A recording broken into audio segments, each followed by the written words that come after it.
Hello and welcome, folks. My clock is reading 11:30 Eastern Time, so I think we'll go ahead and get started.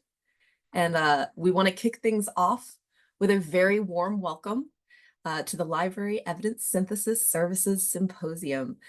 This year's theme is Roots to Shoots, and we're really sticking with that garden theme, and we're so excited to welcome you. And Madupe, did you have a question before we get started or a comment? All right, I think we'll go ahead and just keep going forward. And Janessa, do you want to go ahead and switch slides? All right, welcome. This is the first inaugural LESS conference. We've been affectionately calling it LESS. And so we are hoping we can all do more with less together. And if we go back to that, yes, so before we get started, we wanted to share who we are, the folks behind the scenes. So I'll do a quick introduction of folks' names, and then just know that we're all going to be here throughout the week. And if you see us floating around, please don't hesitate to reach out because we'd love to chat. My name is Cosette. I'm the Assistant Director of Evidence Synthesis Services at the University Libraries at Virginia Tech. And I am joined here this morning with my colleague, Janessa McElfresh, who is the Systematic Review Service Coordinator at the University of Tennessee Health Sciences Center. And together we co-founded this conference, this symposium, seeing a need for this kind of community space. And we are so thrilled to see such a big group of folks who are also seeing that need. We also want to give a very warm thank you to our LESS Planning Committee, with whom we could not have gotten to this point. So I'm just going to read their names again, but please do, if you see them around, which you will, they will be serving as your moderator, they will be serving as your chat support folks, and that would be Anna Ferry of the Colorado State University, John Carter from Arkansas State University, Jackson Hoke from Virginia Tech, Modupe Olawabii from University of Ibadan, and Sarah Young from Carnegie Mellon. And I think next Janessa is going to take over and share a little bit about why we're here. Yes.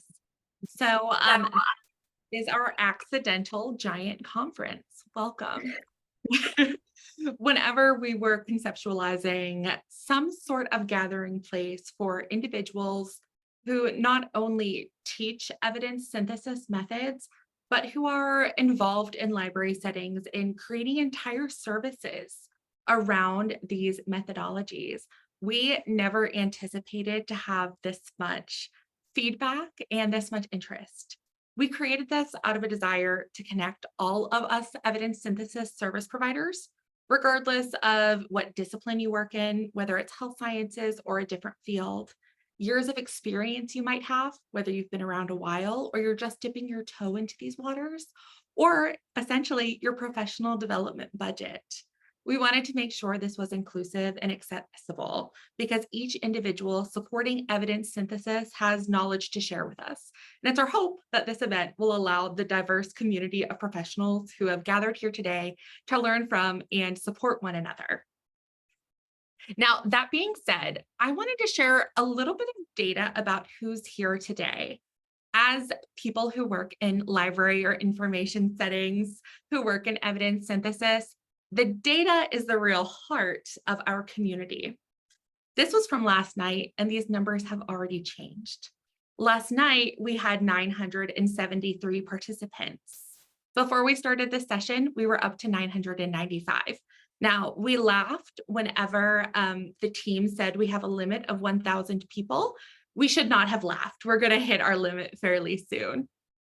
We have 52 speakers gathered here today who will be talking over the next 4 days. Originally, we had planned for maybe a one-day conference, and we didn't think many people would be interested in speaking. We were wrong about that as well. The acceptance rate for proposals was somehow also 52%.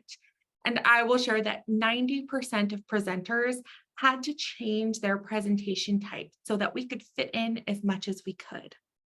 We have 33 unique presentations over the next few days in a variety of formats. And we are so excited to hear from the different perspectives of our speakers and of our community. That being said, from our 970 something participants yesterday, I wanted to share that we have participants from every single continent except for Antarctica. So if we do this again, we need to aim higher. We need to target those Antarctic research teams, but we have everyone else represented here.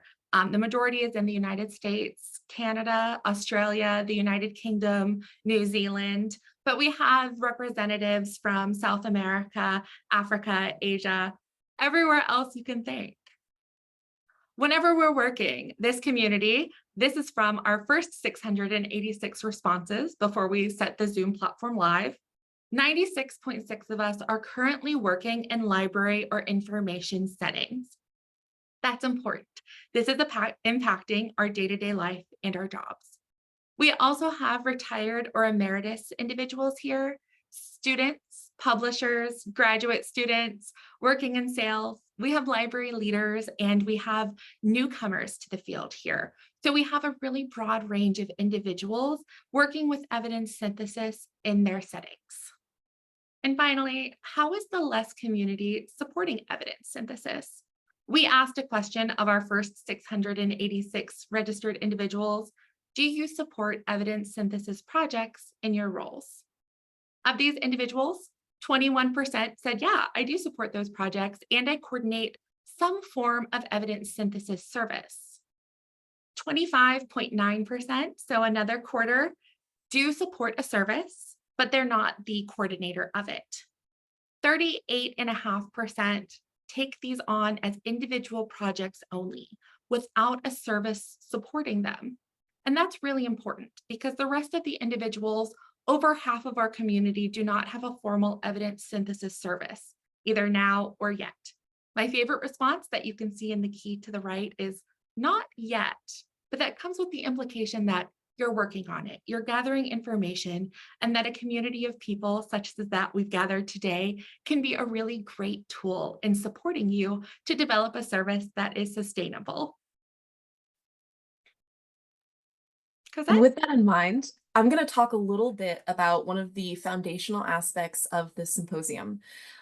You all should have already seen and had an opportunity to go through the code of conduct, and I'm sure everybody read every word. But just to kind of recap, we really want to foster a community of growth and of learning. And so I'm just going to quickly go through these bullets, but if you are interested, we are going to relink here and share that link to the full code of conduct so that you can reference it throughout the session. But we really do want to be clear that every experience that is brought to this symposium is of value, regardless of your seniority or your title, or if you've been doing evidence synthesis service support for 50 years, or you just started this today. Your experience is what we want to be bringing to the community. So please do assume positive intentions of folks. We are trying to all learn together. And I think there's probably some big personalities in this room, and that is fantastic. But it can also, dynamics can be a challenge sometimes. So we'll want to think the best of one another that we can. And remember, there is no one size fits all solution. So again, we're all coming with different backgrounds and different communities that we serve. So if you're seeing something that doesn't really work for you, please just keep that in mind, that maybe it works for somebody else. And think about the space that you are both making and taking while being a part of this community. Again, we're all a variety of folks. Janessa just went through. We all are coming from different backgrounds and experiences. So be cognizant of both your voice and who might not be heard when you are taking that space. And also, I encourage folks who maybe aren't always as comfortable speaking to speak, because if you, there might be somebody else in the room who wanted to hear the question that you also had.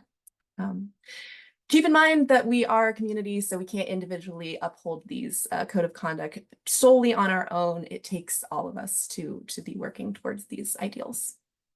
With that in mind, The code of conduct full text has been shared in the chat. It is also it is on a Google site, so we also wanted to make sure it is accessible to you as a PDF format. So that should be available in our resources for the opening remarks on each day. And it looks like that is active as well. We do have a code of conduct violation form. Ideally, we won't need to use it, but if a situation ends up rising to the level of a code of conduct violation, please don't hesitate to submit this form. We have a dedicated person. John is going to be watching the code of conduct violations and our email to make sure that we can act on improving the situation as soon as we get that form, if it's submitted. And Vanessa's going to talk a little bit about tech. Well, so as you're probably aware, we are hosting this event on the Zoom events platform. The technology, I will admit, is new to us, as it probably is to all of you. We've joined Zoom webinars before, we've joined Zoom meetings, but having access to this platform comes with some technology considerations. And I wanted to share some quick tips as we get started to make sure that your experience is exactly what you want to get out of it. So bear with me, I'm going to pull in the lobby screen here. This is what everyone logged in and saw this morning or afternoon, depending on your time zone. It's a little strange to see myself speaking in the corner. As we go through the day and the sessions occur, they will all be broadcast from this lobby space.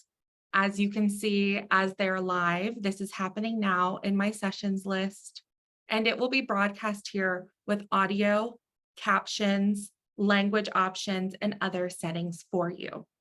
However, my recommendation to you is that you join the actual session rather than watching the presentations from the lobby. While this is certainly an option and it's not required, clicking the join button or going to your sessions list, finding the session, and joining as it's activated and live from our various presenters will allow you to access the full experience, including chat, Q&A, different transcript and translation options for your transcript, reactions, and other Zoom webinar settings. You should also know that every session is being recorded if you're not able to join us live. And with our global community, we know that some people are sleeping right now, while others are wrapping up their day, while others are just getting started. If you're able to watch the recordings, these will all appear under the sessions list. When you click on the session, it will appear. Finally, I wanted to share outside of this, our technology is growing as we're growing. So if you have any considerations or any concerns with how the technology is acting as we go along, please let us know as soon as you're able.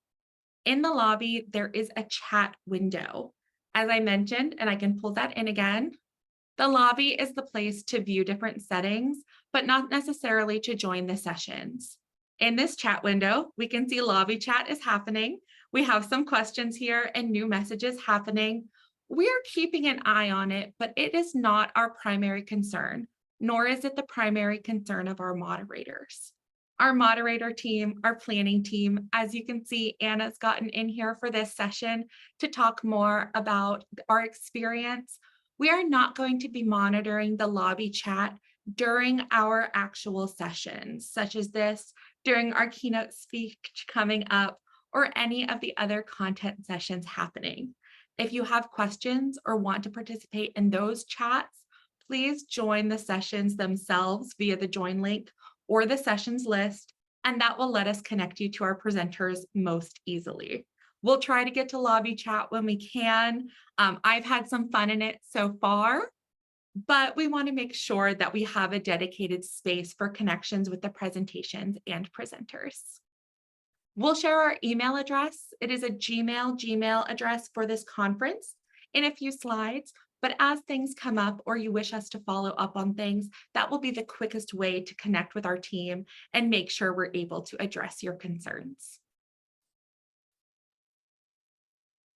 And speaking of your concerns and your feedback, we are very excited to get your feedback and learn from from this experience, this first less experience, how we can grow this community and this event moving forward. So we will be asking for your feedback throughout the event.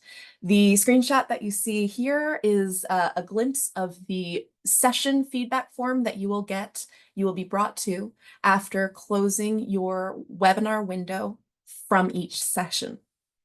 So you can fill this out if you have any feedback. You will be getting this at several times throughout the week.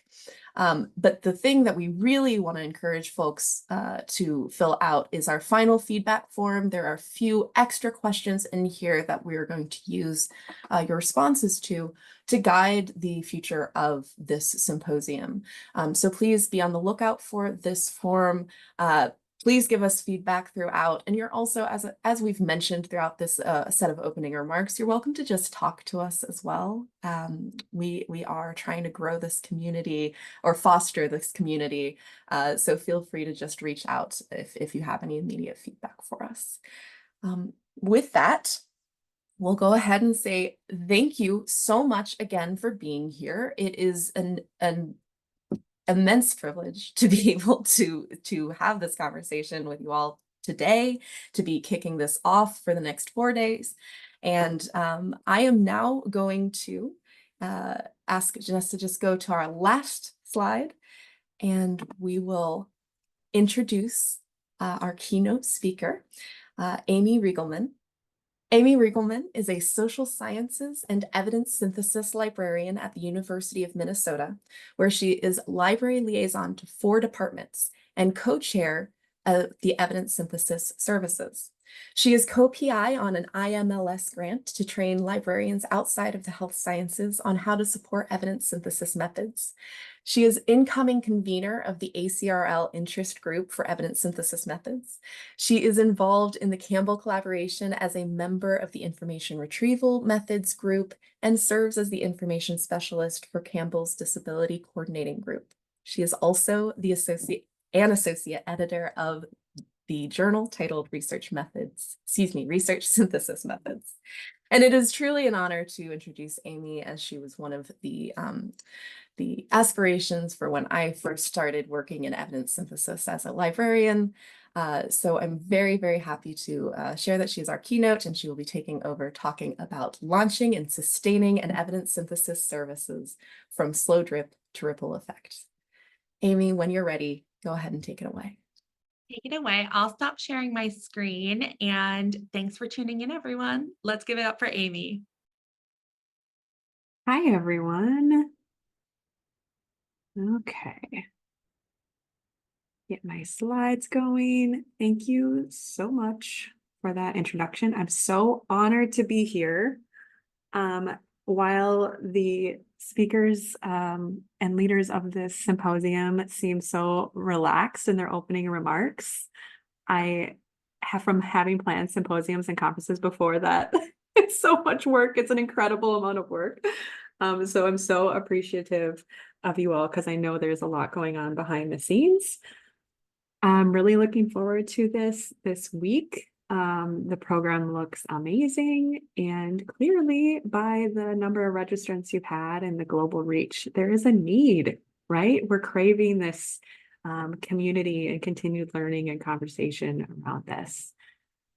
So today I am going to be talking about my experience with evidence synthesis services. And I'm trying to frame it from the early days when I got engaged in this work and how we developed a service, to really looking at how impactful this work has been. My slides are linked in the chat, but it is a stable URL that you can access here, a Zoom link, and perhaps somebody can reshare it in the chat if needed. Okay, so the way that I'm going to frame this conversation is around the University of Minnesota Library's experience in launching an evidence synthesis service. Then I'm going to talk about how this service has evolved, followed by the global demand for skills, right? librarians outside of the University of Minnesota certainly need confidence building and skills building. And then lastly, the ripple effects, the ways in which this work has been very impactful. So I know that we're representing a lot of different library types, different sizes, and I want to be direct about where I'm seated currently. So I'm at the University of Minnesota Libraries, where I co-chair our evidence synthesis service. We're big. We're a large public land grant, an R1. We have many library facilities, different branch libraries, and we have a lot of subscriptions, high access to resources, and a variety of different database platforms. But we know with different platforms comes different syntaxes to learn. And we do a lot of teaching and learning and answer tens of thousands of research questions each year. A little bit more about me that a little bit more detailed than was shared in the lovely introduction, but I'm first gen college and remain the only person from my family to have gone to college. And because of that, or one of the reasons is that has led to me being very naive about higher ed. I'm not as grounded maybe as some folks in terms of having awareness or understanding of the workings of higher ed. And I'd say especially when it comes to research, right? Like I wasn't grounded in rigorous research methods. So some of this evidence synthesis work has felt very intimidating and heavy and scary to me. I've taken kind of an unconventional librarianship journey. So I had a background in the humanities. My undergraduate work was in history and philosophy. I have a master's in library science, and my work as a librarian included for-profit higher ed and a private liberal arts college before going to the University of Minnesota as a government documents or government information librarian in 2013. And I'm going to loop back to this towards the end of the presentation, but in my career as a GovDocs librarian, we had regulations. It was very rigid when it came to discard rules about documents. And this is part of the Federal Depository Library program. And I think that kind of set me up for the rules of evidence synthesis in terms of things like conducting and reporting guidelines. And then also in my earlier career, I was very interested in information literacy skills. I got big into the ACRL framework, thought a lot about scaffolding and how to teach undergrads and graduate students, and really thinking through what it means to be in the liminal space and how to help our users cross thresholds. And I think that kind of I leaned into some of those things with designing some of the things I'm going to talk about in the future slides regarding the institutes. Okay, so let's go to the slow drip.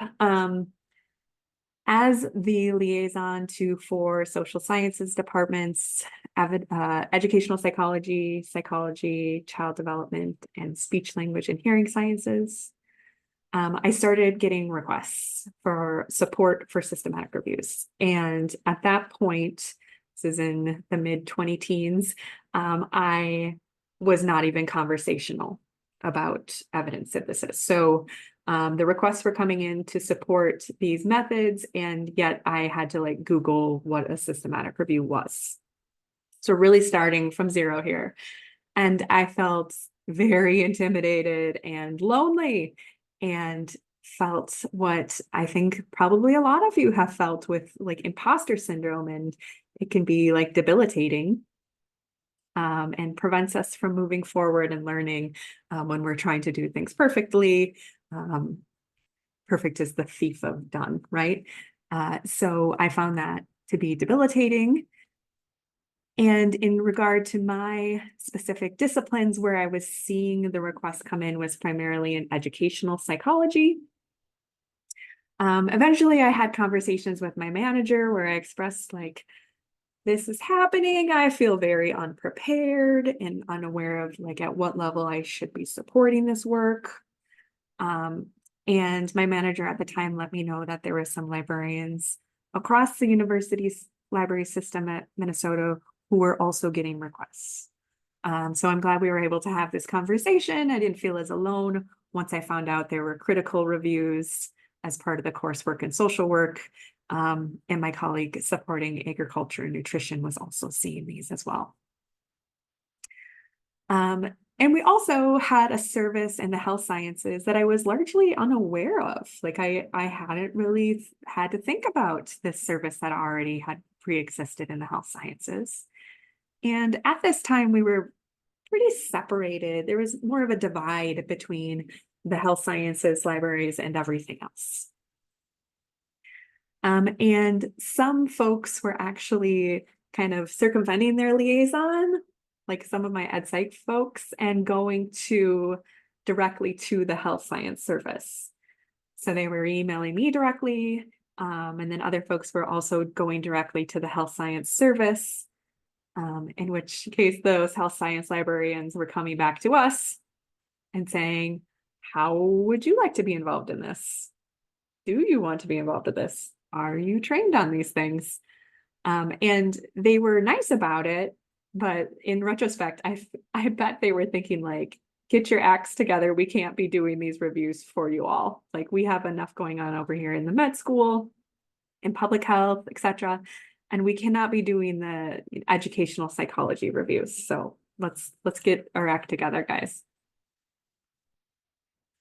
So I think our directors and us as librarians eventually hit a tipping point where we really needed to take some action on this and decide how engaged we wanted to be in this work. So the directors in the research area wrote a charge. And in this article from 2018, Megan Coker and I talk more in depth on some of these things than I'm going to talk about on these upcoming slides. So I encourage you to check that out if you want to get more granular. But ultimately, our managers and admin in the libraries had a charge for us. They wanted us to do some analysis and do some investigating of the existing services out in the library's landscape. Okay, so what was happening at other libraries? They wanted us to do some thinking about what was needed in terms of training. What did we actually need to learn as liaisons who could be potentially supporting this work, and how are we going to go about doing that? They asked us to propose a service model. And then once we had a kind of a set service model plan, how are we going to execute that and disseminate information about the service to our colleagues and the university? And then more tricky, I would say, is how to measure success. So how are we going to be evaluating things to determine if this is a sustainable service? So Megan Coker and I, we started reading all of the things. We quickly read a bunch of articles, a lot of them coming from the health sciences. We got kind of grounded in the difference between Cochrane and Campbell, and we did some investigating other service websites at the different institutions, and ended up finding a lot of health science services and not much out there in terms of support for disciplines outside the health sciences. And it kind of affirmed for us that there was two institutions, Carnegie Mellon and Cornell, where we had been in contact with some of their librarians and had awareness that they were seeing similar requests, and they were at a similar tipping point in terms of needing to potentially develop a service. In terms of training, we ended up inviting a professional in this area who's now edited a couple of books on library and supportive evidence synthesis, Margaret Foster from Texas A&M. And we invited Margaret Foster to University of Minnesota to lead a 2-day training for all the subject librarians who are interested in learning more. And then on our end, after Margaret Foster left, we pursued expert search camps where we would teach each other about how to search different platforms, different databases, and then sometimes by publication types. So I know I remember doing a training on how to identify preprints. In terms of expert searching, there are definitions to what expert searching means. And so we were really trying to get our bearings on the difference between recall and precision when we're designing these searches. We wanted to have a better understanding of how and where to locate that ephemeral gray literature, and just have a general knowledge of where to go searching for literature and when it maybe would be more appropriate to contact some liaisons in related disciplines to get that subject expertise. Here's the model that we ended up developing. The question on the top left, I think this is probably something that resonates with folks. When we get a request to the service, we'd have to ask ourselves, is this actually a systematic review or a related method? Because we certainly have folks who want to do a review systematically, but by definition, it's not a systematic review. In which case those requests could be handled in most cases by a liaison. Then these requests would be sent out to the co-chairs. So in this case, it was Megan and me, Megan handling the sciences and I was handling the social sciences, where we would assign somebody who was trained on these methodologies.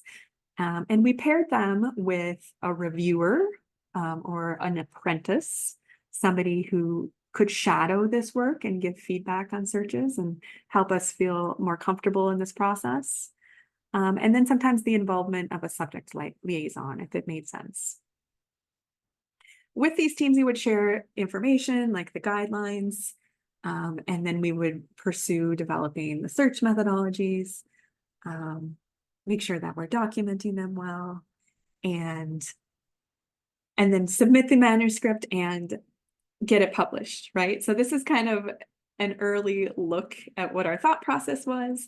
And then as we actually implemented this, we know there's so much more nuance, right? Things happen at different paces. It's an iterative process where something comes in as a scoping review and is actually a systematic review, or more likely vice versa.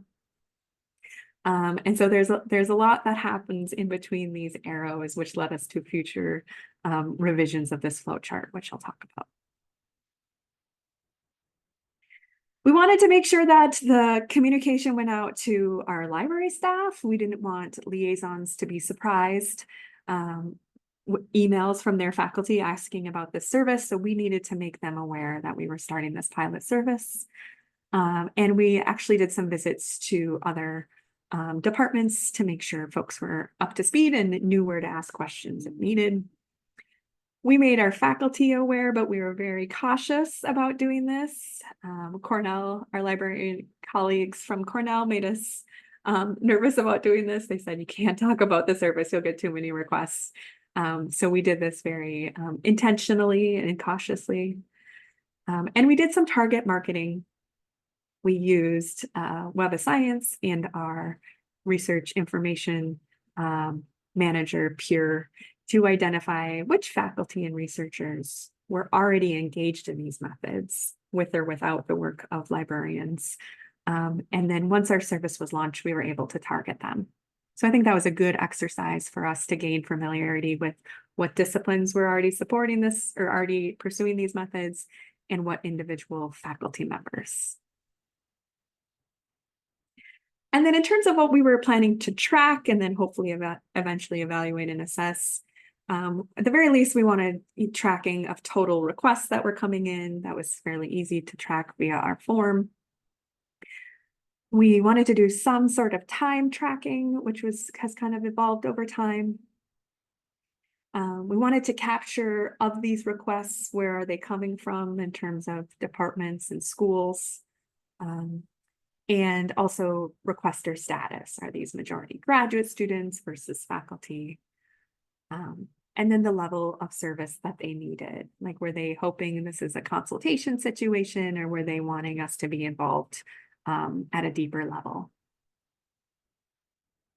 Okay, so the service has evolved. Maybe you're aware of a global pandemic. At the University of Minnesota, we had a lot of staffing changes. We had retirements. We had hiring freezes. We have a new dean. I say new, but it's probably been like 4 years now. It still feels new. We've had a reorganization. The current leadership is more focused on one library and wanting our services to appear as more united from at least the website, from the user perspective, whereas behind the scenes, we might be doing things a little separately from the health sciences, for example. And on Thursday, I have some colleagues who are going to be presenting more on that. So be sure to check that out. And then our reorg was largely centered around the word service, capital S. And I have mixed feelings about that. And I think people are going to be talking about that this week. And so our library website, for example, is very situated around our various services. And so kind of forced us to rethink our identity and what we were as a capital S service. Our research directors developed a template that they were asking all services to complete or fill out. And I'll be honest, when I first received this message, I was like, oh no, like another thing to do, add it to my to-do list. And this was a several page document that I was required to fill out together with Megan and the health sciences lead. But it really did feel like more bureaucracy and just another hoop to jump through. I was a little bit irritated. But I actually kind of love it. It helped us establish some boundaries, or at least document them in the service, even if we had been kind of floating them around. It forced us to organize our information in a way that'd be great for new hires, right? So somebody gets hired, and we have had new staff who are expected to do evidence synthesis work, and this is a nice document to share with them. And we really fleshed out what our purpose was, some history of why we developed this way, kind of differentiating between the lead service roles versus team members, and clarified what we were willing to do and not willing to do. So here you can see some aspects of our service. I have linked to this full document if you wanted to take a peek. But you can see kind of our explanation for why the service is developed separately and now have a more unified view, at least from the user perspective. We really clarified what we mean by consultant and co-author. We try to have a 4-hour limit, not in one sitting, but follow-up appointments, a 4-hour limit for consultant work on a systematic review, giving some guidance on where to go looking for resources. I sometimes will ask folks to share their search strategy via Google Doc, and I'll mock it up with what I would recommend. And then we clearly describe the difference between consultant situation and a co-author. So obviously when we're a co-author, it's much more hands-on. This is usually an over a year-long working relationship. We have certain expectations of teams. And we really wanted to make that clear, which is also viewable on our website. And we also said what we won't do. Some of us have like accidentally fallen into screening, helping folks screen. Never again will I do that. And we will not be involved in extracting data. We won't be involved in risk of bias. Often teams come to us with a lack of familiarity with the risk of bias tools or the critical appraisal tools, and we can certainly share the resources that we're aware of, but they can't expect that I'm going to be engaged in that work. We also typically do not obtain full text of studies, and I think I'm the rule breaker on that one. I'm often helping teams identify full text of studies, and I think it also is maybe a little bit more challenging with the disciplines I support to find these documents that ephemeral graylit. We will not provide statistical support. I will not be conducting your meta-analysis, and we will not be purchasing software. Okay, so we clarified our roles. So the leads would be through the health sciences, my colleague Nicole Pisahan, and Megan Coker and I lead the non-health sciences, and we play that leadership role, right? And we're gathering statistics, we are documenting things, we are monitoring the email list or the email account, and delegating each review request that comes in. And obviously, this is a negotiation with the liaisons to make sure that they have time, capacity to support a new review. Our team members know their role. They are eligible to be assigned a review if they have capacity. They are expected to maintain some level of expertise. All of the people in this role should have received some training before assuming this role. And there's expectation to work with liaisons when it makes sense subject-wise.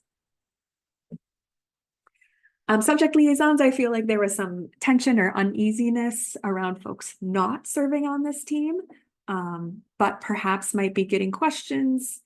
And so we wanted to make sure they knew that when appropriate, they can certainly collaborate with us.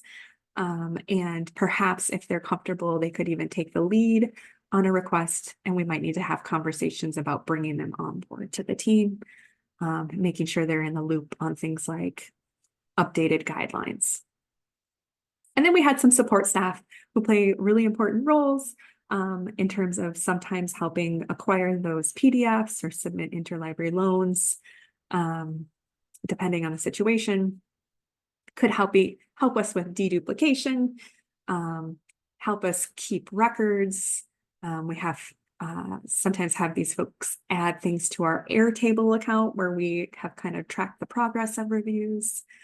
And then when anything is published, they're adding it to that research information management service that we use, Pure. Okay. And then we're just kind of trying to keep tabs on collaborating units across the libraries and in the university. Interlibrary loan, obviously very important. Some of these reviews require a lot of interlibrary loan requests, things that we don't subscribe to, sometimes in other languages. And so we want to have like an open dialogue with those folks, which we do.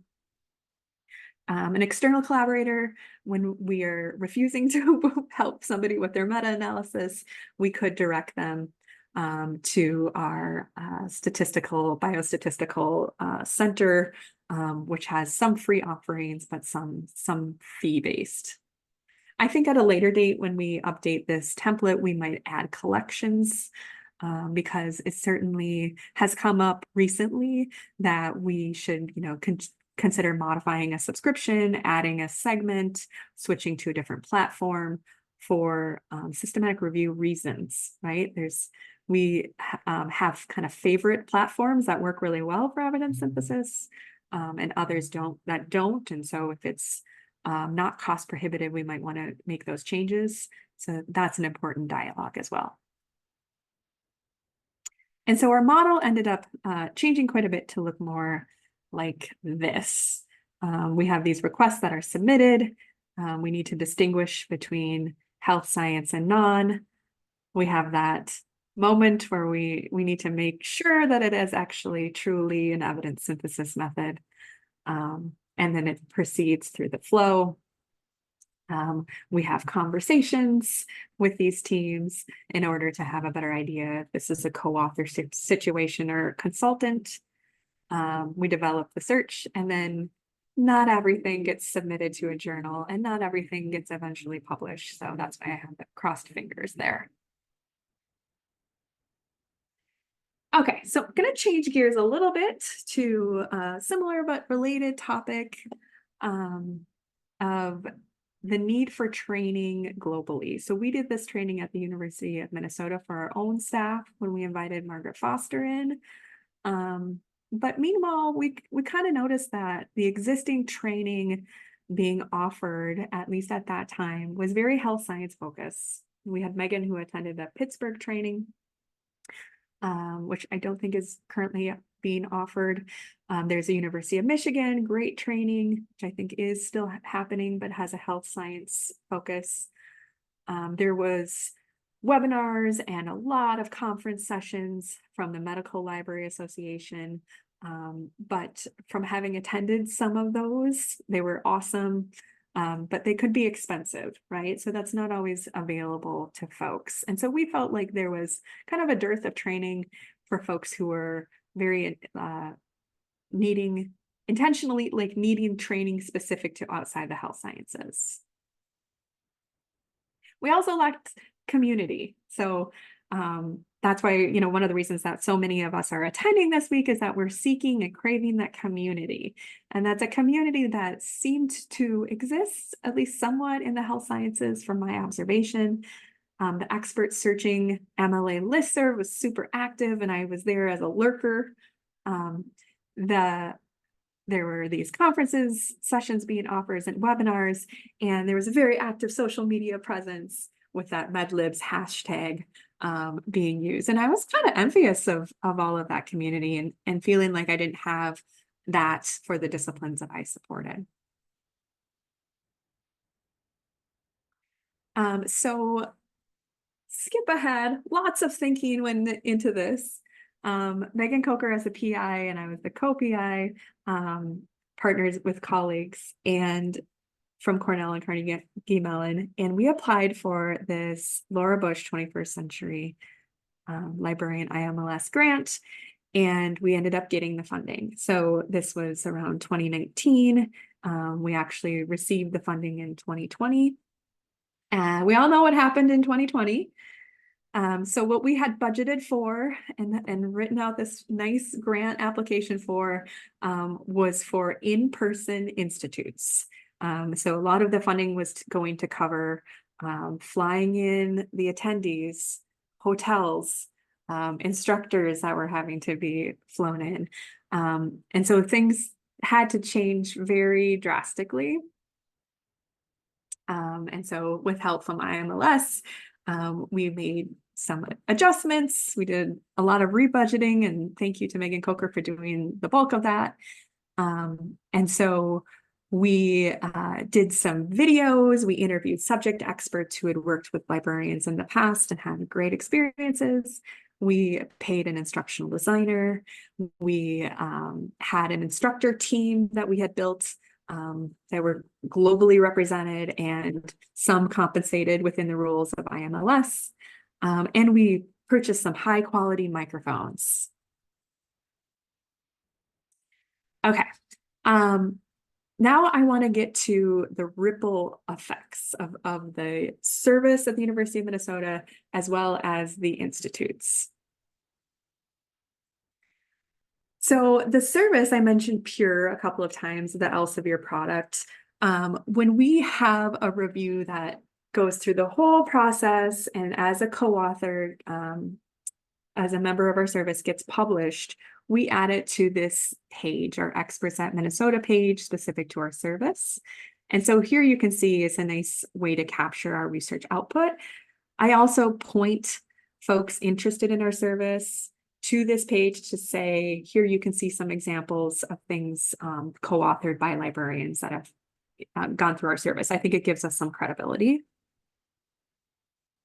What I also like about this page, though, is that it's great for getting like a snapshot of impact. So we have like the more traditional citation metrics, but in this Pure product, they also have alt metrics and Plum analytics. And the Plum analytics pull in policy citations. So here you can see when we click on that goofy little icon, it shows us that this study on e-cigarettes has been cited in policy twice, both from the UK, right? So without the work of Overton and this icon that's available in our peer. I'm sure we're paying Elsevier plenty to have access to these things. We didn't know that our work was being cited in policy. And like, this is a really special thing about evidence synthesis. They're rich for so many reasons, but very influential in evidence-based practice, policy, teaching methods, all of the things, right? So this helps us tell our story of impact. Here's another piece, some colleagues and I worked on an open access citation advantage systematic review. It's been cited in policy 10 times internationally. And so these are things like, this doesn't hit my Google Scholar page necessarily. And so this took some digging in places like Overton. Here's another example. I think this is one of Megan Coker's. So an agriculture review, I think this was focused largely on hunger and food systems. And so this has been cited in policy 13 times with a bunch of translations. And so if we ever need to talk about like the value of our service, or even if we have a colleague who's going up for tenure and promotion, this is something that we want to highlight. This is so impactful. Outside of research output, we know that there's a lot of reviews that don't actually reach publication in a peer-reviewed journal. Doesn't necessarily make them lesser, right? Some of these are years-long projects and evolve, and we just really want to honor the work, the time that we spend with graduate students or any patron level. We want to praise or acknowledge the work that we've done to contribute to rigorous methods. I know that my colleagues and I are often the ones introducing conducting guidelines and reporting guidelines to teams. They're sometimes new to these methods, and fortunately or unfortunately, we may end up as the methodologist. I have thoughts on that. I think it's been a great way to showcase our library resources. Like, our teams seem very impressed with interlibrary loan. Like, we know the amazingness of interlibrary loan, but it's nice for the users to see that as well. And while we haven't surveyed the researchers who are actually team members with, co-authors of, we haven't surveyed them yet on their perspectives of our service. But we anecdotally know that they are pleased. We're not hearing them complain. And we have some quotes and lots of thankful emails demonstrating that they are impressed with what we have offered in the service. We also know, without doing our own surveying of our users, that the research shows that librarian involvement in these reviews do improve search methods, right? So any involvement is usually a good thing. At a co-authorship or acknowledgement level, once a librarian is involved, the search will likely improve. In terms of ripple effects of the Evidence Synthesis Institute, we have now trained over 400 librarians and information specialists. We had the 2 pilot institutes before we received the grant funding. There's been 7 IMLS funded evidence synthesis institutes since 2021. Our next one will be in August. There's been 3 IMLS funded institutes for groups, so specifically tailored for certain groups from institutions. And we've had really successful spin-offs in Canada, sponsored by Carl and University of Victoria Libraries, as well as ITOCA, which is Information Training and Outreach Center for Africa. So this has been super rewarding and impactful. And we've had really great feedback from folks. It's like very fulfilling, I would say, selfishly and personally, to read the survey responses post-institutes. We know, based on their comments and their pre-tests and post-tests, that this training appears to be working, and people are not only building skills, but also finding community. In these pre-tests and post-tests, we are asking questions about self-efficacy.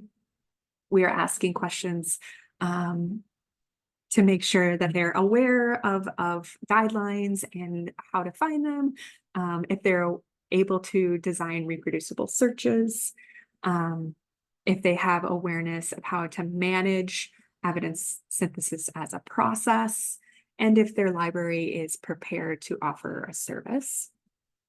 And a few more questions you can see here. But I want to thank Sarah Young for pulling together calculating like for statistical significance. She's our statistician and amazing. But I'm really thankful from the jump from these IMLS institutes, we were doing these pre-tests and post-tests following people's journey and able to see the progress. So ideally, the post-test would be a 5. I strongly agree that we are able to do each one of these tasks. But our numbers are getting higher, and we're also iterating on the curriculum. So it's very intentionally scaffolded, thinking back to when I was previously talking about how I was formerly obsessed with the ACRL framework. Our curriculum is designed in a way to hopefully accomplish these things and have people leave feeling very confident in their skills. What's ahead? Okay. So I think more training is needed. So some of you attending today, but certainly not all of you have received a more formal training.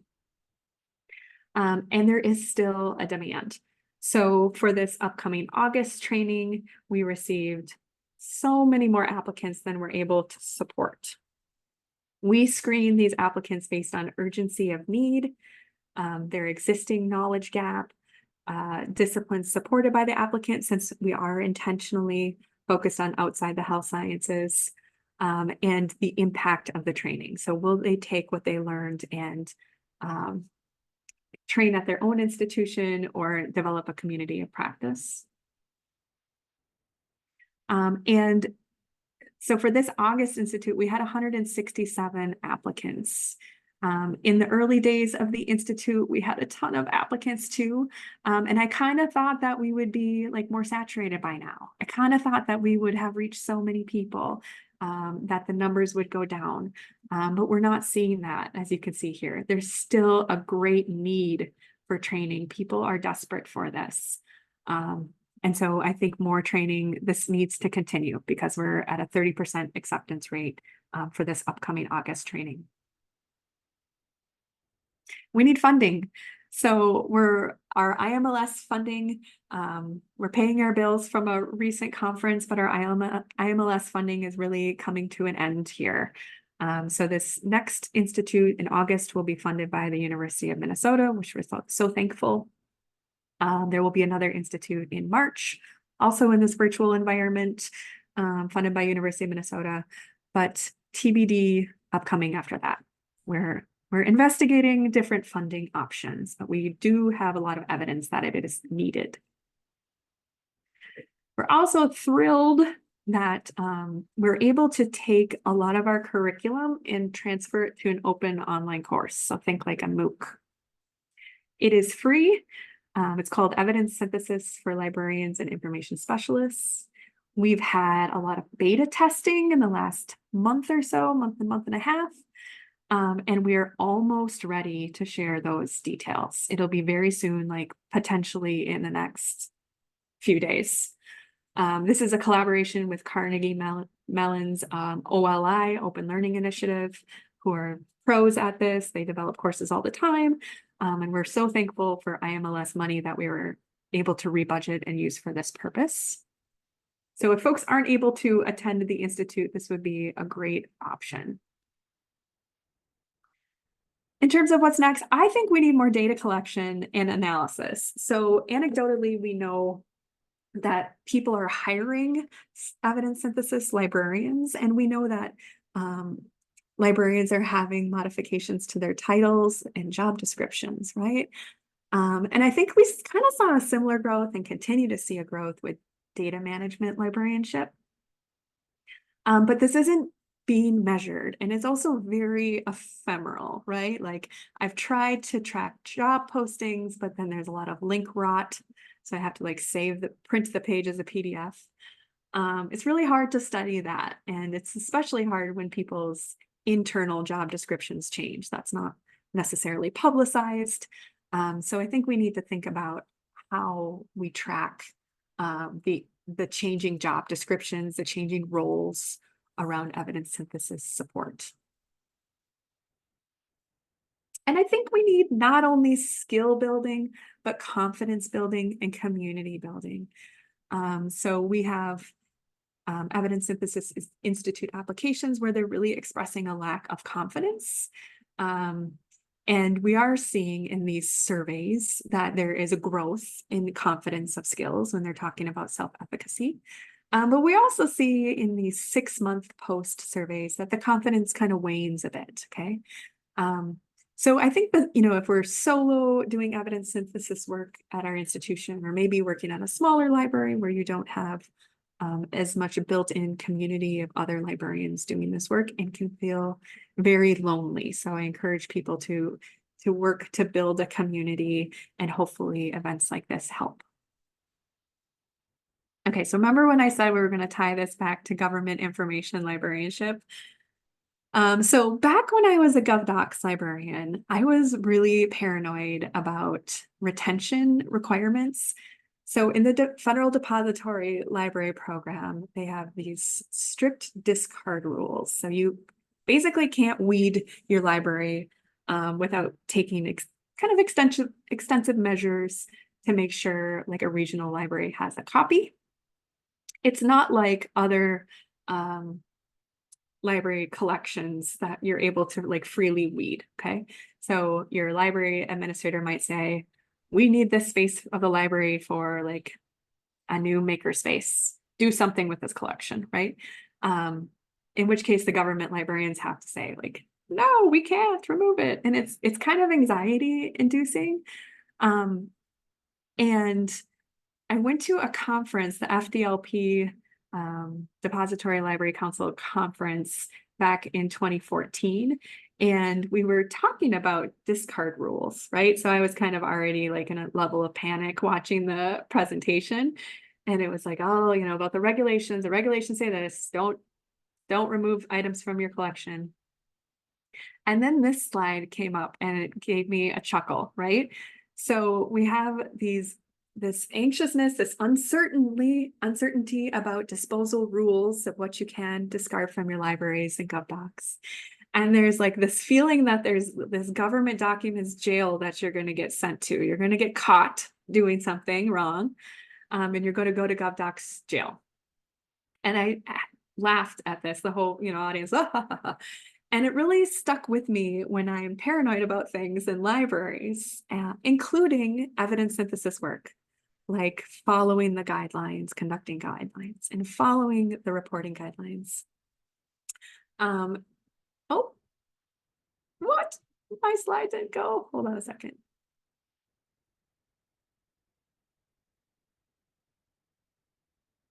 Oh, it keeps saying my slide didn't load. I'm so sad because I worked really hard on this edit. Let me exit out.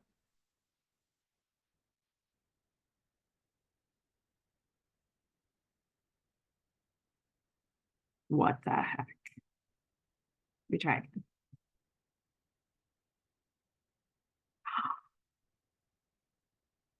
I really worked hard on this image. Bear with me. I will find it.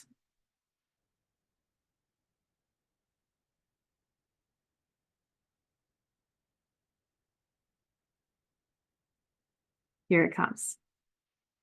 Okay. So here we have evidence synthesis jail, where so many of us could be sitting, right? Like, is anyone proud of their first evidence synthesis search that they designed? I don't think so. Like, I think we could all look back on our previous work and improve on it, right? Like, this is why it's so helpful to have a colleague look over your designed search, right? Because we don't want to end up in evidence synthesis jail, right? So we have this uncertainty and fear that could be debilitating and help us from moving forward. And especially around search aspects of conducting and reporting guidelines. And so I want you to take solace in the fact that there is I promise you, there is no evidence synthesis jail.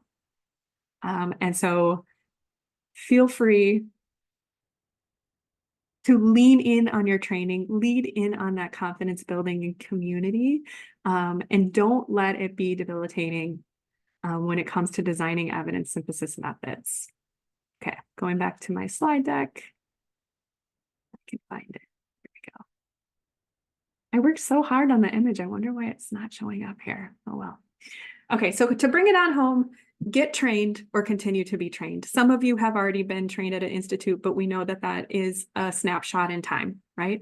And not just at our institute, all of the other wonderful institutes too, perhaps Pittsburgh, Michigan, MLA, etc. So continue learning, new guidelines come out, new AI tools come about, and you need to stay current, right? Find your community and push through. There is no evidence synthesis jail. Here are my references. And then now I believe I am going to let Cosette and Janessa handle questions. Well, first of all, thank you so much, Amy. What a fantastic keynote, a great way to start things off. A huge round of applause, everyone, via our Zoom reactions for Amy. That was fantastic. And it was especially worth it to see evidence synthesis jail, I would say. I'm glad I dug around for that image. Yes. It was worth it. I was pulling it up. I'm like, we've got to see this. Everyone, Amy's slides are available, linked in the resources. We can make sure you'll have access to them. They're beautiful and they deserve to be seen. And the information presented is just fantastic. We have a rousing Q&A section, questions and answers coming in. We're working on making sure that we don't have time to answer everything, but we'll answer everything we can. Thank you to everyone who has submitted questions, who has upvoted questions, who has been commenting and continuing to add those resources as a community. I'll get you started though. You're in the hot seat, Amy. Our first question, and we're kind of just ranking these by upvotes, comes from an anonymous attendee. And they want to know, when launching an evidence synthesis service in an academic library for disciplines outside of the health sciences, what are your thoughts on starting fresh and launching an independent service versus perhaps piggybacking on an existing service in the health sciences? So that differentiation between health sciences service versus outside of health sciences. Yeah, I think it kind of depends on the structure of your organization, right? Like we have sponsors of our services and committees, right? So like if you're not already over in that bucket of the health sciences, if you're already very divided the way you're organized, then it maybe wouldn't make as much sense to be unified. Which was the case back when we first launched. But now we are a more cohesive library, at least from the user perspective. So this has been an intentional change. If we were present day at the point of needing a service, I would say that it would make sense to join with the health sciences. But I want to make sure we are aware of and value the differences across the disciplines too, right? Like I don't want the outside the health sciences folks to get swallowed up in the health sciences. There's some key differences. There's sometimes guidelines that are specific to environmental evidence, or there's some psychology reporting guidelines that could be followed. And so I would be just weary of that. Like, what does consolidation mean? Are you still able to keep some of these things that are very important to your disciplines front and center? Thank you. Our next question is also from an anonymous attendee and highly ranked by the community. So, how do you balance offering a review support service and still offering ways to turn away service requests that are not viable for the service for whatever reasons, either that the service is overwhelmed and beyond capacity, or that the review proposed isn't ready for prime time, or for whatever reason? Do you have times where the service existing is considered to be a promise that those services will be available, kind of like interlibrary loan? Yeah, that's a good question. So, it's taken a lot of practice and having like some difficult conversations, right? And I didn't always feel comfortable doing it. I kind of feel like we need a session that's like all playing where we can practice these things, right? And like the power dynamics with the requester, right? Like this conversation might look very different with a graduate student versus a tenured professor. Um, I personally feel, and I tell our other team members in the service that like you don't need to marry somebody you just met on a blind date. You do not need to offer to co-author something immediately. Like you don't know their writing style. It's okay to have like a kind of like a meet and greet. There's no guarantee that we're co-authoring anything. We need to have a conversation. I believe in those ICMJE guidelines, the authorship criteria, in terms of like our contribution needing to be recognized as a co-author.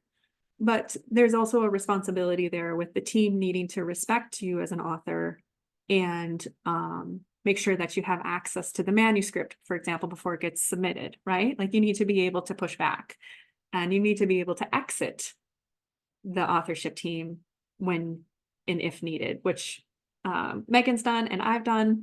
I know other colleagues have done it. Like you don't always want your name attached to something, and that can be a tricky thing. But it can also be handled not eloquently isn't the right word, but like it's kind of surprised me how well that's worked out, actually, that I've been able to divorce myself from teams.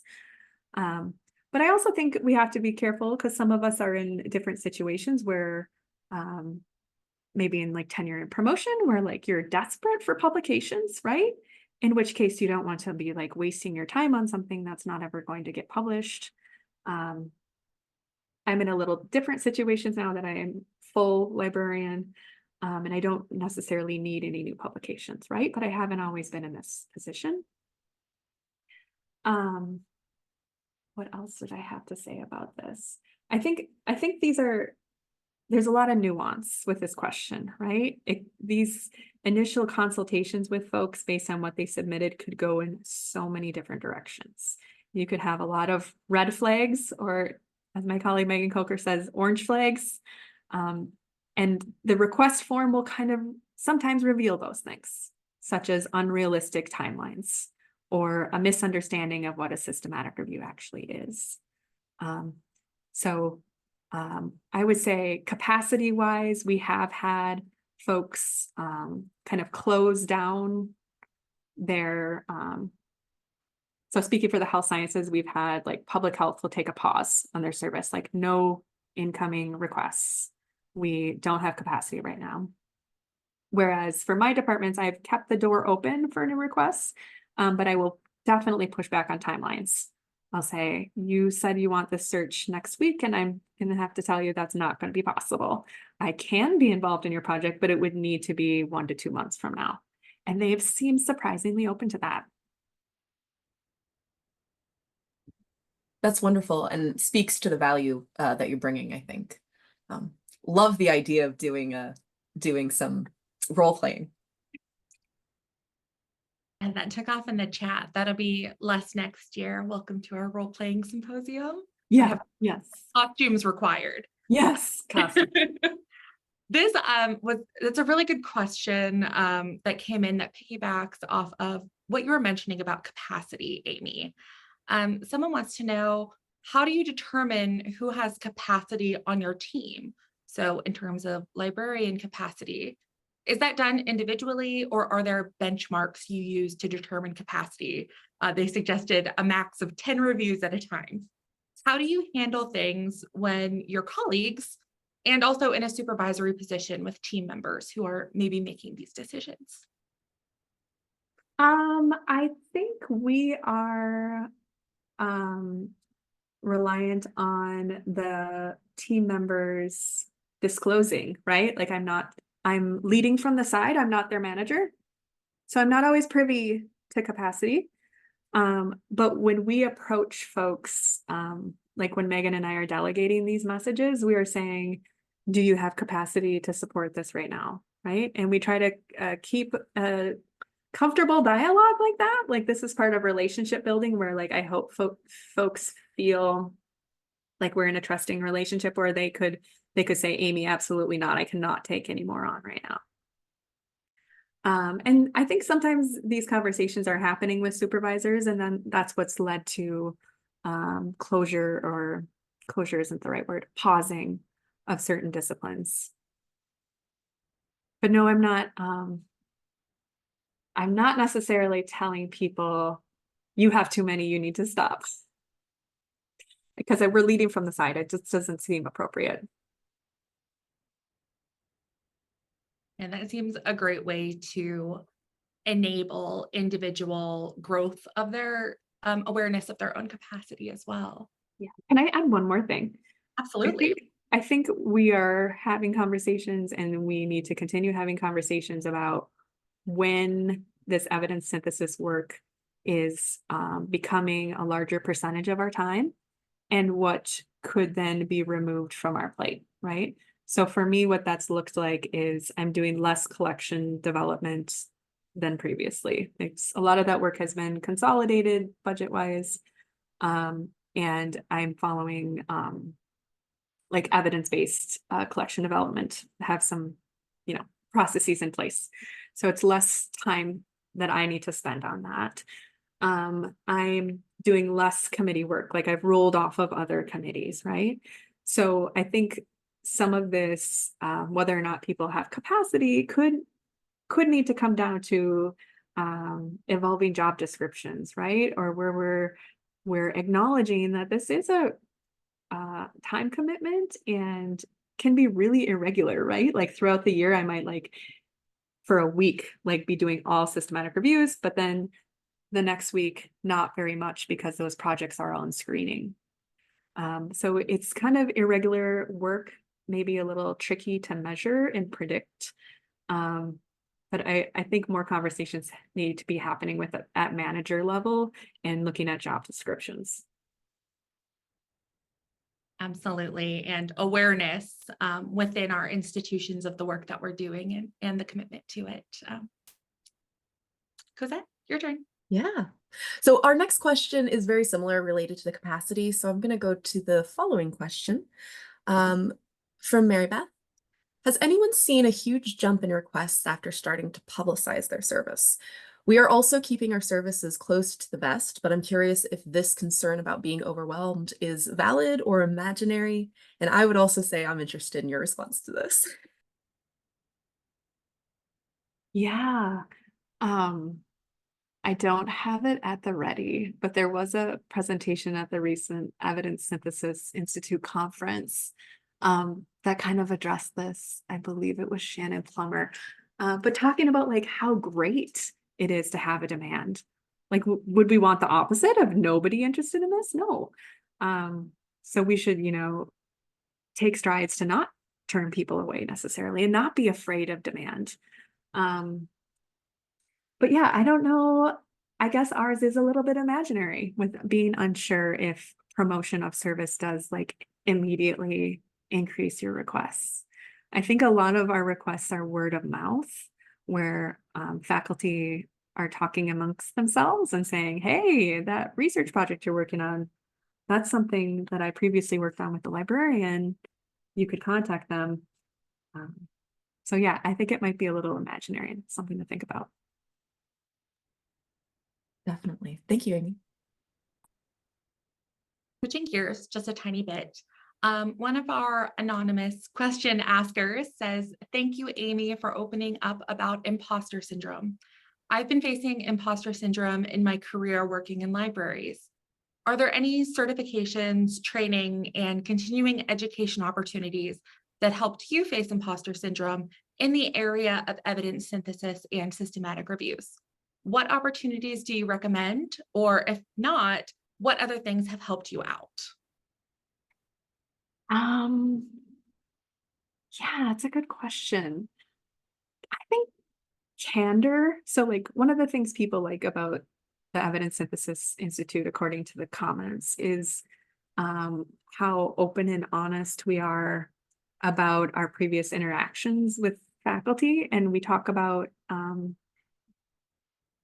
success stories, but also not success stories. We talk about the low points, right? Where teams were very reluctant to search gray literature.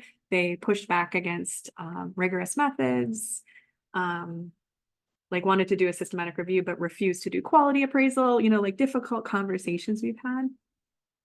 And we have a reference panel, or we have a panel at the Institute where folks talk about these consultations and these tricky situations and how they kind of got out of them.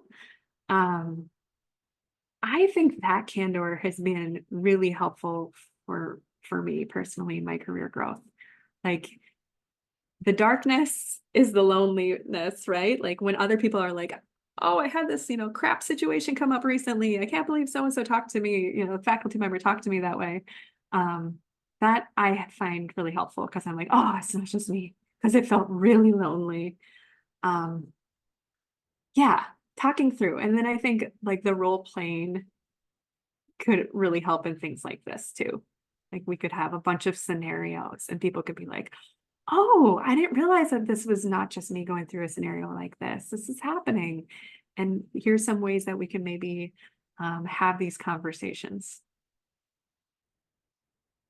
That's really insightful, and I think something that a lot of us struggle with. I'd like to give a shout out to the chat that was providing feedback on this when you mentioned it.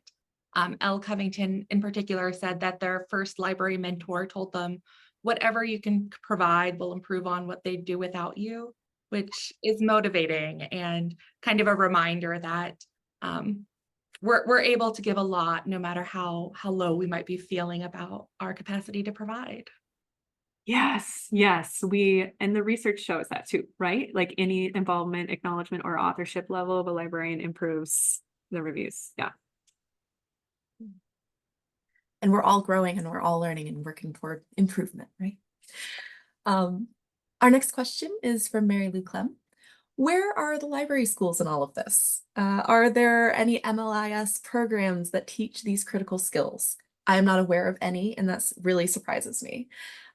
And Megan Coker jumped in too and said, there's a forthcoming publication on this topic, and it seems like the perception is correct. But Amy, do you want to talk on that? Megan has taken the lead on studying this. And so we will have some evidence-based information on this coming soon. I think it's maybe Megan disclose more, but I think it's in the peer review pipeline currently. But I am not on that authorship team of that particular study, so I can't speak from authority, but it is also my observation that this is not being taught in library schools. Evidence Synthesis Institute applications, we have had a few like faculty members for iSchools apply before and attend. And so I think that's something to keep an eye on. Also think that the analysis of job descriptions and job postings would really help inform that conversation, right? There may not be awareness of like how important these skills are in the job environment. And I think iSchools would appreciate knowing that from a job placement perspective. Absolutely. Thank you, Amy. We will look forward to that publication. Yes. Sounds amazing. Our next question is from Elizabeth Yates. They say, thanks for the great presentation. It sounds like your managers were quick to realize how important ES support is. What strategies can you suggest for folks who still need to build their cases to their library administration to ask for recognition and resources? And there's a sub question as well. Does your service solely provide searching for users, or do you provide consultations for researchers doing their own searching? So it's a double barrel question. Let me know if you need me to repeat any part of it. I think I'll start with the second because it's fresh. We do definitely consultation as well as co-authorship and giving feedback on searches very regularly, especially if it's a graduate student where it would be more inappropriate, to do the search for them.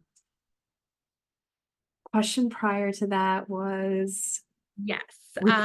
What strategies can you suggest for folks who need to build their cases for evidence synthesis support to their library administration to Yeah. ask for recognition and resources. Yeah. So the conducting guidelines and published research, shows the influence of a librarian on the team, right? Like it could be highly encouraged by whatever conducting guidelines they're using to work with an information specialist, right? So they're not just coming to us for fun.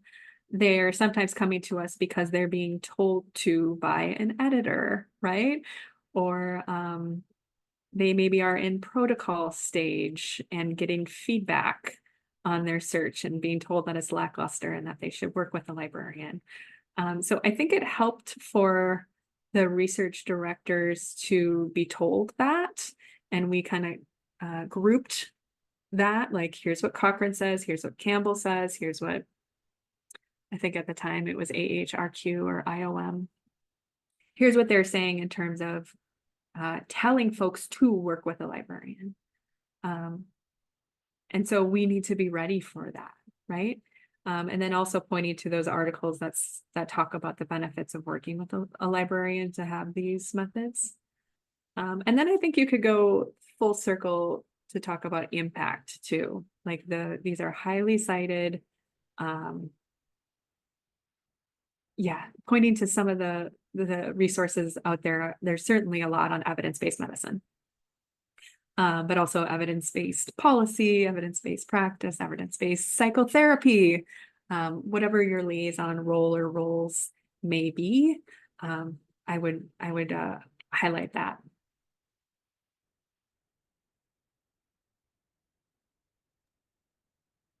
Thank you. I want to combine two of our next questions. They're kind of switching gears back to your particular service structure.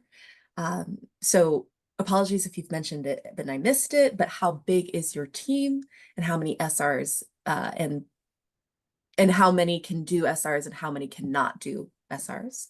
And then for the service that your institution provides on systematic reviews, is there a system to track the status of published, not published, that were requested through the service? That is a good idea. So in Airtable, we add each review, and then if it does get published, we put in the research output, whether it's a conference presentation or an article or whatever, as well as add it to that experts page that I mentioned.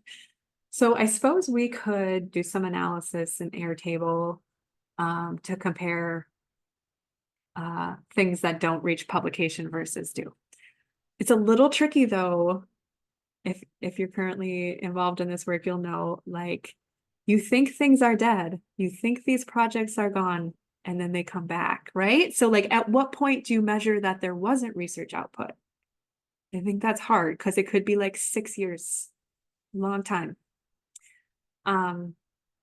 Yeah, so I think that's something that we should look at, like percentage actually reach publication, but I think that'd also be tricky. You can see here our team members. So we have 3 leads, and then the team members are everyone we consider able to support a review. This template also needs to be updated annually. So it's very likely that I'm missing somebody from this list because we're not up to our annual point where we need to revise. Does this answer the question about team members? I think it was more about like the total number of people.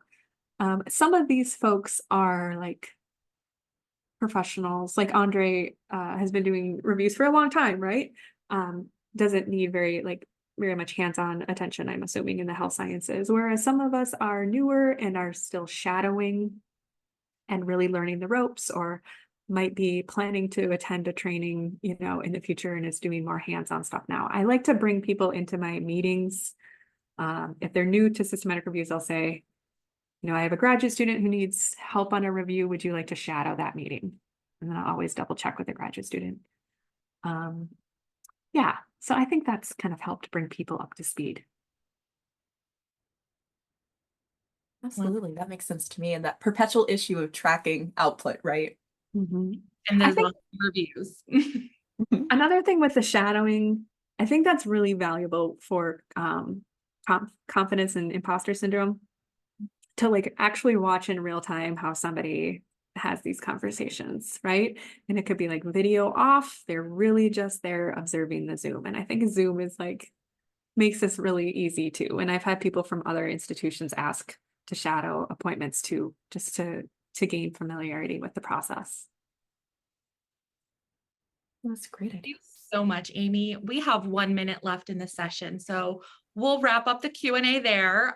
You are in the hot seat, and we cannot thank you enough for sharing your expertise, your knowledge, answering our questions, and hanging out with currently 325 of our closest friends. Thank Our you. next session will start in 30 minutes, so everyone can have a break. Until then, we're looking forward to continuing on this journey with everyone here and more. And so if you have questions in the meantime, feel free to chat with us either via the Zoom events platform or to send us a quick email. As a reminder, the recording will be available under the session listing for the welcome session and keynote, including the transcript, chat, and Q&A. So thank you all so much for attending. We will see you in 30 minutes. See you soon.